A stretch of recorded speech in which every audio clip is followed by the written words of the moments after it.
So once you've got those areas of focus figured out, we get to go to goals. So does anybody know what the SMART acronym stands for? Goals should be specific. By that we mean they should be clear, they should be understandable, they should make sense, they're not fuzzy. They should also be measurable, meaning you should have a way to mark your progress. You should know when you achieved whatever the goal was. They should be achievable or attainable. That A tends to have a lot of different words associated with it. Having said that though, they should also be realistically high. So that R stands for realistically high. They shouldn't be such a slam dunk that you can just put it on your to-do list and get it done. If you have a goal that you can put on your to-do list and get it done, then put it on your to-do list and get it done. Don't spend the energy in a strategic plan writing a goal around it. Just put it on your task list and get it done. So they should be bigger. They should make you push and stretch. And last, they should be time-bound. They should have a very clear marker of when they're going to be completed, when you're going to know that you got there, by when are you going to have achieved whatever it is that you're doing in your goal. SMART goals need to align back to vision, mission, and values. They also need to align to your areas of focus. That's where that cascade comes in. You're now building something that is all aligned.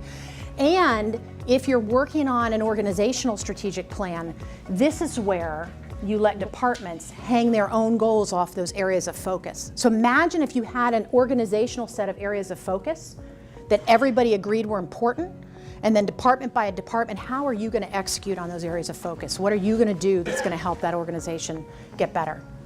SMART goals also need to involve lots of people. This is where you got to make sure you plug people in. Other staff, key stakeholders, other departments or teams, because if you're doing this in a vacuum, then guess who's the only one who cares about your strategic plan? You, right?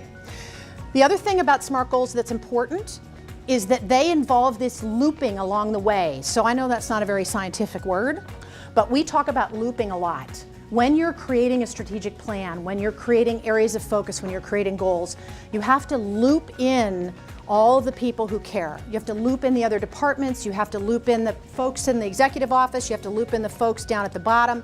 You also need to make sure that you're looping back, as we talked about, to those areas of focus, to the vision, mission, values. They have to all be connected. So a couple of things about goals. Goals typically have a 1 to 2 year horizon. 2 years on the outside. And I often have clients who say, no, we have long-term goals. We need our goals to be 3-year goals. Okay, but what are you going to do in 1 year? Can you break that down?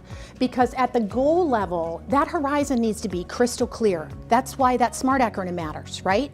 I need to know what's the beginning and the middle and the end of that goal. When am I going to get there and how am I going to march along?